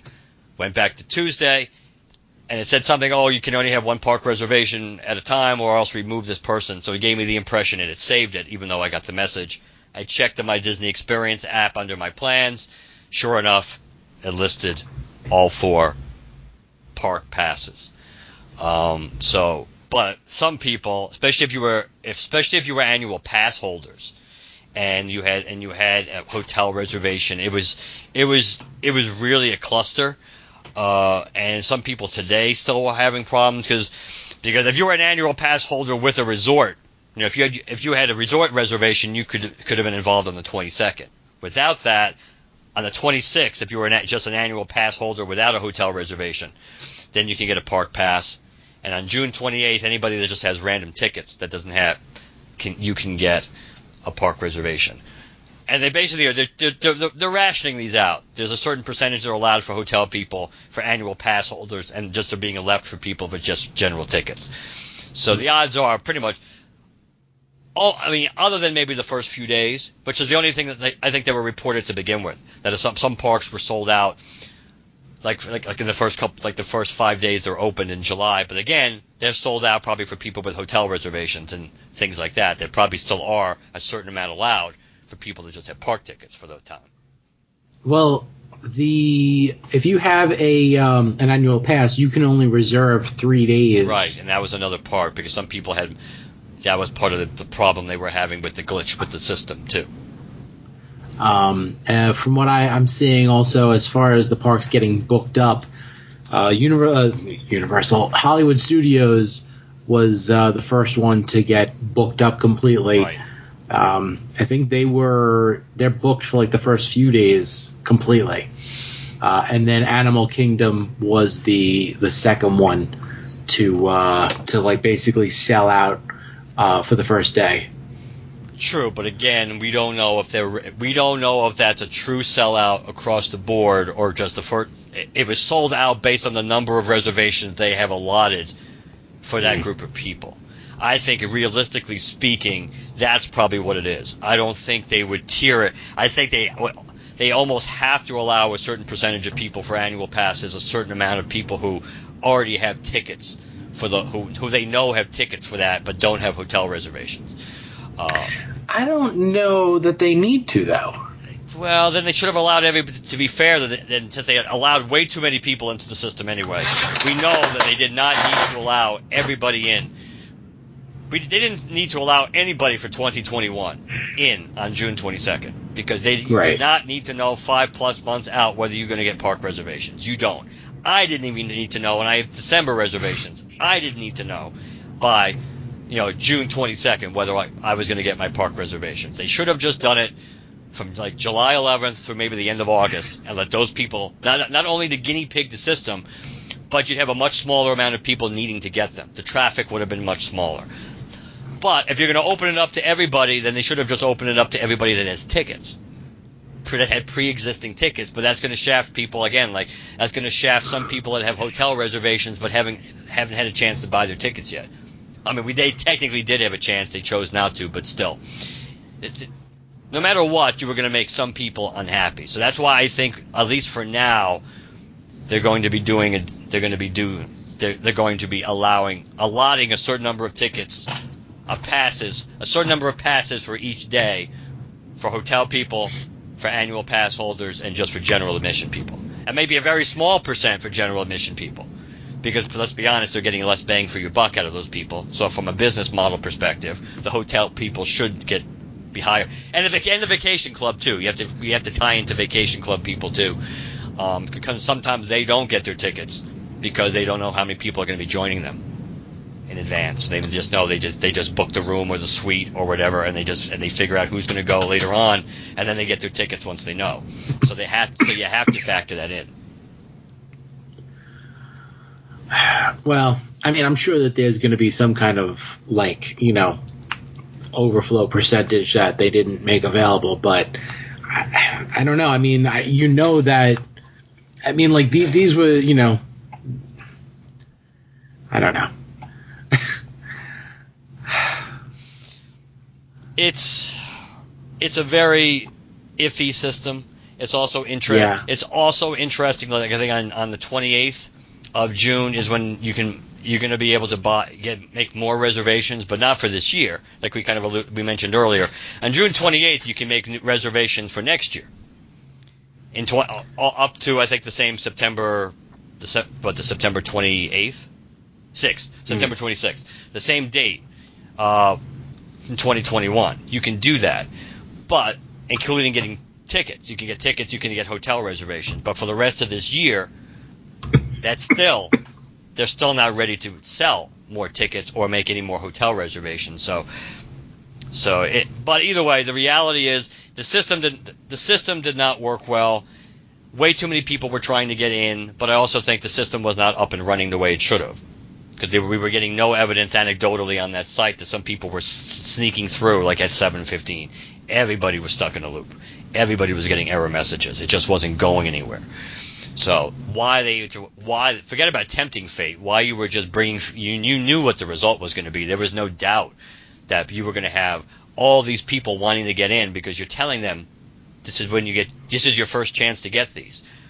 And by not narrowing down the waves by saying, oh yeah, this is only for people who have reservations in July, and tickets for July. That's just, it was asking for trouble, because again, people are going to, panic is the wrong word, but people aren't going to want to wait because they're afraid, because depending on what you read, oh, it's limited, it's not limited, it's extremely limited, you don't know. So if the opportunity was there for you to get on, to get your park passes, your reservation 6 months out, but you're told you can do it now, yeah, people were going to do it. So it was like, go ahead, I'm sorry.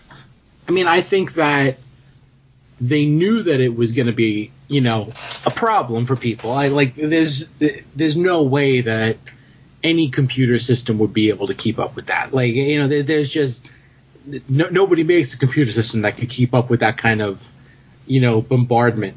But that being said, I'm sure that they did that for a reason, because if you stagger it, then you don't get all your data until the end. Whereas if you tell everybody, okay, this is the day, then you have everybody racing to do it that day. And while, most of them won't get through until, later that evening or whatever, or maybe they'll wait until the next day or something like that to see what they can get.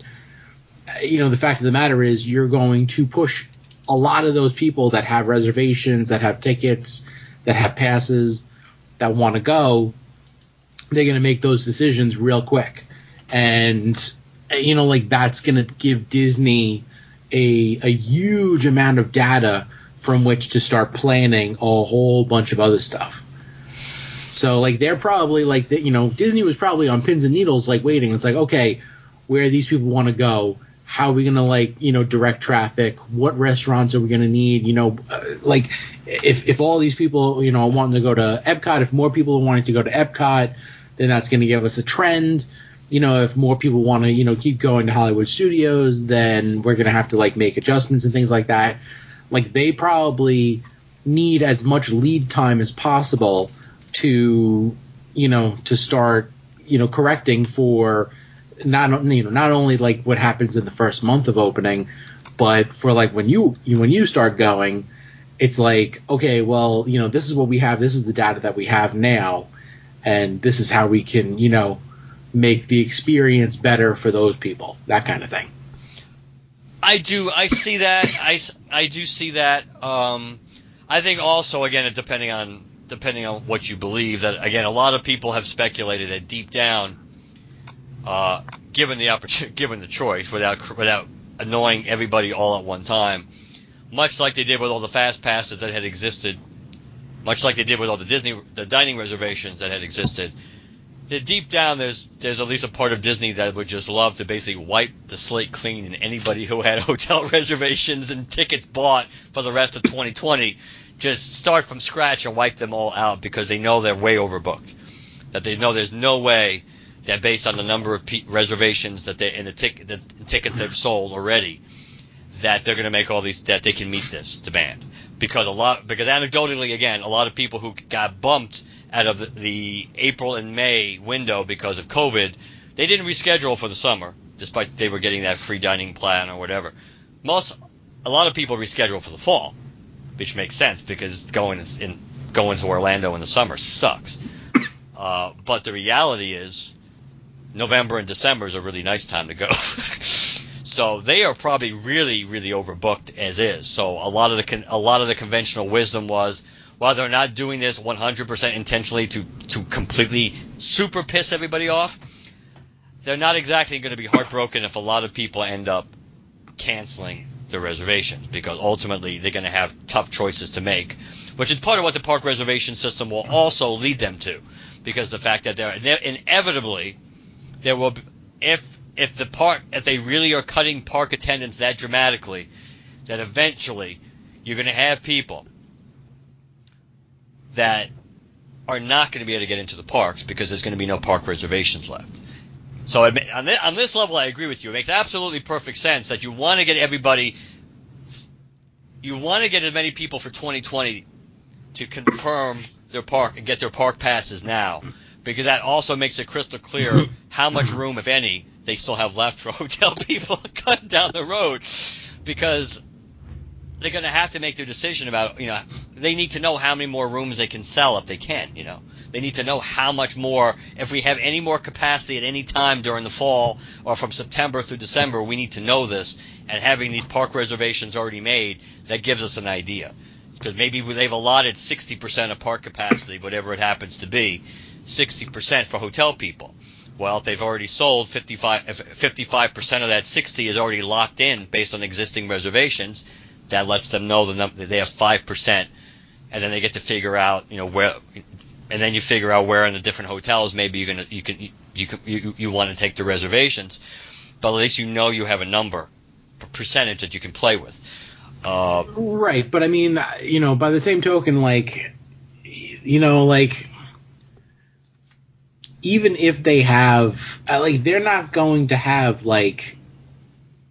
60% of all the parks, capacity in the hotels.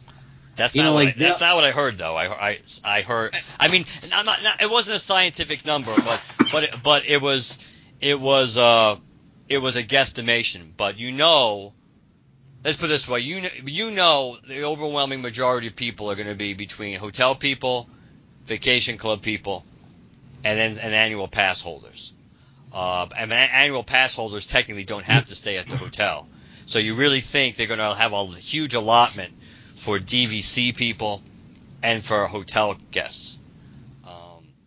Well, I mean, but that's the thing. Right now, I mean, like, for now at least, they haven't opened all the hotels. So, like, that contributes to the fact that there's not nearly as many people that can, that are in the hotels that are going to be going to the parks. Of those people, like, yeah, okay, you already booked the hotel. We want to make sure that you can go to a park. But, combined with the fact that the people that have annual passes can only book 3 days, and, so once that's done, then you can book the next 3 days. But, like, if you're focusing, if the hotel people take up those days, then the annual pass people, okay, well, you're out of luck. You can't go to these parks. Or maybe the only park that has, any availability left is, Epcot or whatever, like whatever they want to do. But I mean, like, there's a lot of games that they could play with these numbers and recirculating and whatnot that, yeah, you have to give first priority to the people in the hotels, but I mean, I don't think that the hotels, I don't think that they're at, near, maximum capacity for all the parks based on, from now even till the end of the year. Because, I mean, like, the parks are always, like, less booked in, like, September and October. Well, I think that some of that's been changing, but I do agree with you. But they're also like you said, they're also playing games to a certain extent, because for people who, and I guess it depends on what you're used to, and maybe depends on the party that, depending on the room you have and the party of people that it's in flux. But I personally don't get the idea of booking your hotel reservation and not getting your tickets at the same time. But clearly, the people that have done that, the people that have hotel reservations right now for later in the year in 2020 that don't have their tickets, they're really in limbo. Because those are the people that are actually right now going to be at the bottom of the totem pole, because we don't know when they're going to start selling tickets again for 2020. They say sometime this summer. It could be 2 weeks from now. It could be August. But they're going to be in the totem pole. They're going to be behind people who already have existing park tickets but don't have a hotel reservation. So if you have a hotel reservation right now for November, but you chose not to get tickets when you made your reservation, somebody who just has tickets for those same dates in November but just bought tickets, regular park tickets. Yeah, but I mean, how many people do you think are buying the hotel but not the tickets? Apparently more people than you would think. Because that doesn't make any sense. I agree with you, it doesn't, but I think... Like, the tickets always go up. Like, the ticket prices always go up. They never go down. So, if you're booking your hotel, then there's no benefit to not getting your tickets right away. I mean, unless you can't afford it. But even then, like, your hotel, like, the cost isn't due until 30 days out, really. 30 days out. So, I mean, like, if you're buying your entire vacation based on, assuming that you're going to have the money, then, I mean, then cancel your hotel and don't go this year. I mean, like, that's a real simple way to go. I mean, yeah, like, if you don't have your tickets, then yeah, like, just cancel your hotel. Don't go to Disney, or if they sell tickets, then, check the availability to make sure that you are going to be able to get into the parks that you want. But man, I can't imagine there being that many people like that, though. I think I would be willing to bet you the majority of those people are probably vacation club people. Because, again, like I think we mentioned before, sometimes, you're booking a suite or a studio, and maybe you're doing it for a family trip, or you're supposed to meet up for friends, and you don't necessarily know what the size of your party is. And historically, maybe you because it's never been an issue before. You get your tickets at the last minute, or maybe you don't know if you're going to need park hoppers or not, and things like that. So you wait. Now, yes, logic would dictate you can always get. If you don't think you're going to need park hoppers, then you can always get non-park hoppers and then upgrade, because they never care about upgrading you. They just give you dirty looks if you want to downgrade. But I think that's maybe a huge percentage of vacation club. I mean, of the people who do that, probably a large percentage are vacation club people, and then you have people who just for whatever reason just wing it at the end. I think it's I don't understand it. You don't understand it because it's not the way we plan or vacations. I don't get it either. I don't see why you wouldn't just get your tickets when you're making, especially if you're going through Disney directly, why you wouldn't just add them on before you check out and make your deposit. But some people apparently do that, and obviously enough people do it where they made a whole separate category. They were talking about people that they were making it clear that if you had, just because if you had a hotel reservation and you didn't have your tickets, you're going to have to wait in order to get your tickets. Or else they would have made, if it was an extremely small percentage of people, they might have been willing to go behind the scenes and make sure these people had their tickets so they'd be eligible to go in with everybody else. But again, it's kind of like the thinning of the herd, because at some point the odds are some of these reservations they're going to need to shed, because if you're only operating at best by the fall, by November, December at 50% capacity, the odds are you book those hotels when you book those reservations under the model of normal capacity. So you still are way overbooked based on what you have. So you're going to have to get rid of those, because you're not going to be able to handle that. So something's going to have to give. So again, all these things that annoy people at the end of the day, that might help them shed some of these things.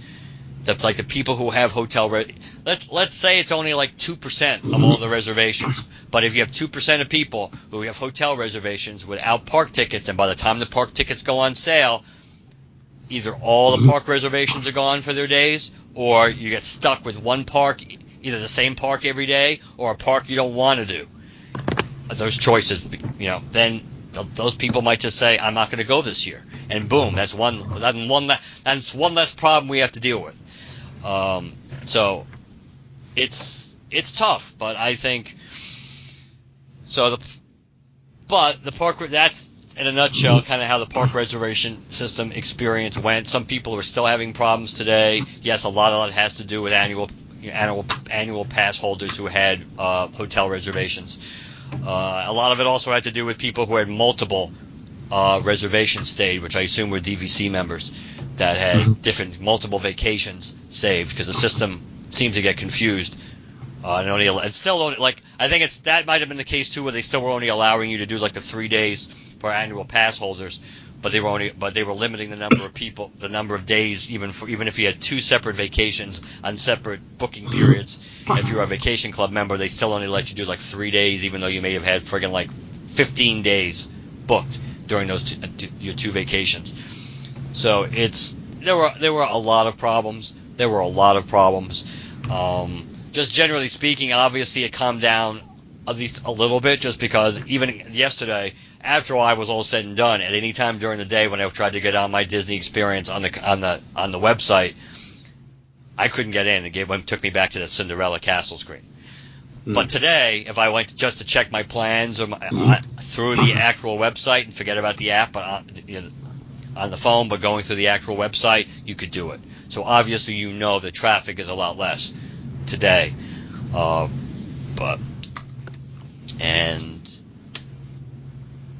I think that might be it for Disney, unless there's more stuff you want to add. I don't think so. I think we've talked at length. Yes, we were quite thorough, I think. All right, so you want to do Lego, right? Let's talk Lego. So nothing too major, but they just announced the winners of the 2019 third review. The ideas review for the third quarter. Is it the third quarter or the? I can't remember if they do this quarterly or 3 times a year. It can't be. I don't think it can't be the third quarter because we're really not in the third quarter. Well, no, this is from 2019. Oh, so I don't remember if it was the third quarter or just like the third one for the year. I think it's probably just the third review. I think they just mean probably the third one for the year. So the ideas that they had for that year, for that particular section was the Queen, I Want to Break Free, the soundstage thing, Seinfeld's 30th anniversary, the set from that show, Legend of Zelda: Breath of the Wild stables, the Planet Express delivery ship from Futurama, Ratatouille: Open the Doors, the Lego typewriter, the Legend of the Bionicles. It was like a anniversary type celebration thing. The Huascar, which is a ship, the Winter Chalet, the Toronto Rocket subway train, the Home Alone McAllister's house, and the Clockwork Aquarium. So they announced what the winners were. First up, we have the Home Alone house. They decided that they're going to make this giant Home Alone McAllister house. I mean, it's pretty cool looking. It has like a decent amount of stuff on the other side that you could play with. It's a very large set though, so this one's definitely going to be pricey. The second one was the typewriter, the Lego typewriter. I kind of figured that this was something that they would go for. A lot of hipsters buy Lego, and hipsters love their typewriters. It does look nice. Yeah, it's definitely a cool model. It'd be cooler if it worked, but I don't think that's going to happen. And then the third winner is and final is the Seinfeld set. So it's kind of neat, because anybody that remembers the show, you remember Seinfeld's apartment. It's very memorable. But I mean, by the same token, like, I don't know how big this set will be now, other than people that you can have the fans of the show, but I mean, I guess you have some people that just want to buy a Lego set of an apartment. Maybe, I'm not sure. Maybe. I don't know that I would, but yeah, out of the 3 of these, I don't think that I need any of them. I would agree with that. And then just the other day, Lego Ideas, somebody created the final scene from Portal 2, GLaDOS versus Shell, and it's a neat looking set. It's okay. I mean, it's not really great, but because that one hit 10,000 supporters, it will go into review.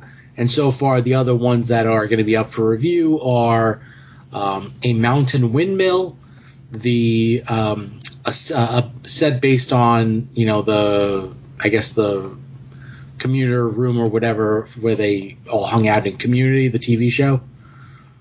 Lego Hero Quest based on the old board game Hero Quest. Brick West Studios, which is a movie studio of an Old West saloon kind of thing. The House from Up. Animal Crossing's New Horizons Nook's Cranny, which is pretty bland looking.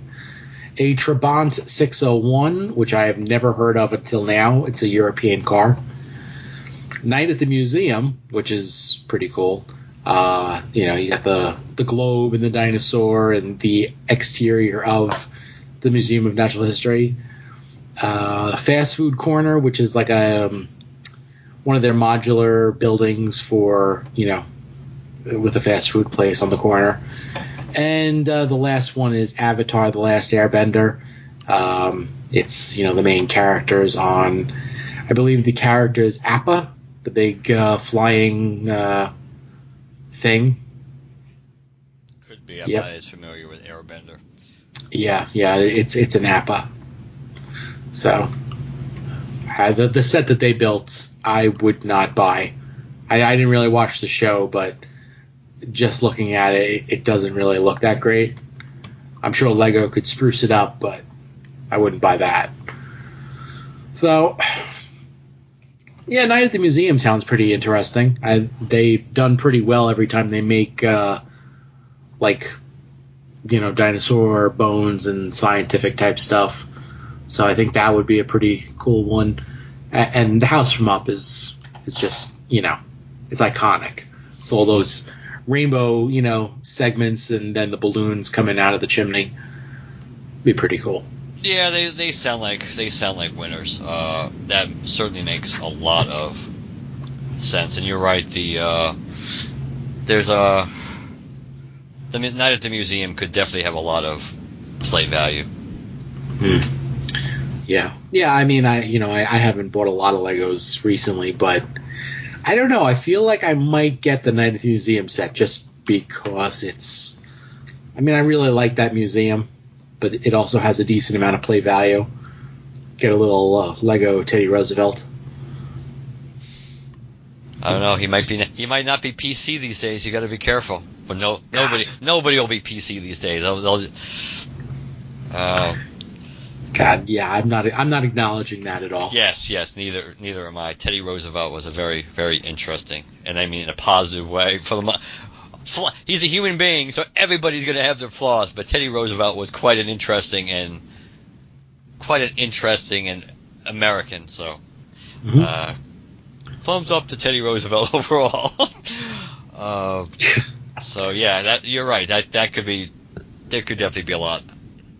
Just visualizing Night at the Museum, and yeah, of course you couldn't do that without Teddy Roosevelt. Well, we shouldn't say that. Somebody might try. Come at me. That's right. Oh man, yeah. So I don't know. It's really, really well done. The exterior of the museum, the way they got the pillars and the columns, and you love that globe and the dinosaur and the was it Easter Island statue? Yes, I guess. Yes, the Easter Island statue. Yep. Yeah, that's really cool. Man. Really. Oh my God! And micro figures of Jebediah and Octavius. Yep. Yeah. I genuinely want this set, and it doesn't even exist yet. And you could play the sequel and just stick a Darth Vader minifig in there.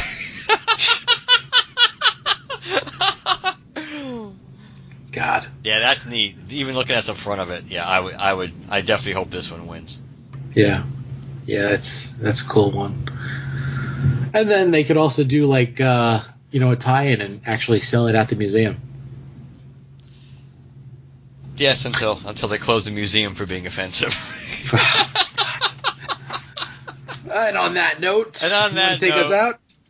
Yes. Well, before we actually no, I'll do this. Then I'll talk about what's coming next. So LanternCast@gmail.com. The website is LanternCast.com. You can follow us on Twitter and like us on Facebook, #GeoCast to locate us on those. Apple Podcasts, Spotify, and Stitcher. We are on all of those, so please leave us a positive review. Last but not least, the voicemail, 708-LANTERN. So 708-LANTERN, and let us know what you think. And coming up next, possibly... Maybe. See, that's the benefit of this being the closing segment as opposed to the opening segment. Yeah. That it may very well be episode 400, and it might very well be whether it's a cameo or a full episode appearance of one Chad Bokelman. But we make no guarantees. But it's possible. Discussions are taking place. Hopefully they won't be discussions like the major league players and the owners have been having for multiple months just to end up in the place where they could have been to begin with. So, all kidding aside, yes, there's a reasonable expectation that the next recording might be 400 with Chad. But we'll know soon enough. That's a vocal tease. A vocal tease? Nobody likes a vocal tease. So, good night, everybody. So long.